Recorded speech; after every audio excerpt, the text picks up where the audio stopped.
Mr. Barthold, can you help me with explain a little bit on this? I was just looking at the chart here, and it says that in the calendar year 2027, someone that's making less than $15,000 will see an increase in federal taxes by 18.7%. Is that correct? Yes, Mr. Gomez, and that's a consequence of loss of that, premium tax credits, health care. Okay, so, and then in calendar year 2020, anybody making less than 15,000 sees an increase of 53.5%. Anybody who's making 15,000 to 30,000 sees an increase by 11.7%. Is that correct? What calendar year are we in, Mr. Gomez? 2029. That's the next page. 2029. Yes. And then we see the next page in 2031.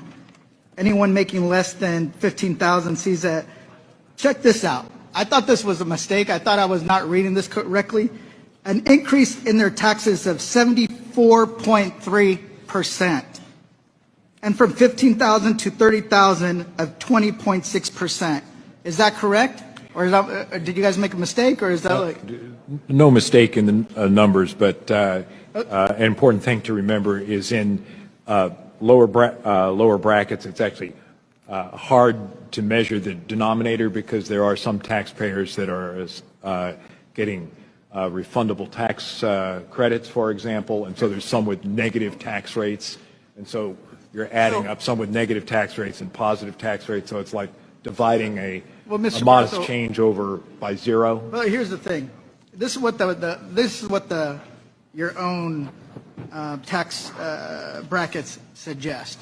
And one of the things that we have my Republican colleagues over here saying, hey, we're not doing tax on tips, which we know is actually pretty limited. Oh, we're not going to do X, Y, and Z, but we're screwing over people who are making less than $30,000 a year. And what I actually find offensive is because my parents never made more than $38,000 a year in their entire lifetime after working 4 to 6 jobs a week to make ends meet, right? And then we have Donald Trump and his chaotic, reckless tariff policy that is creating so much uncertainty that it's driving up the cost of living in this country. At first, it was $4,900 a year. Then it became $3,800 a year. Either way, the people at the lower income brackets are getting screwed over by a Republican majority that doesn't give a damn about them. Then on top of that, we know this, the people that are under $30,000 a year are most likely to be on Medicaid, most likely to live in rural areas, more likely to be in urban areas that are the working poor. But then they're bragging about, you know what? The top income brackets make the most money, so we're going to give them the highest amount of refunds. That's insane. And they have no shame about it.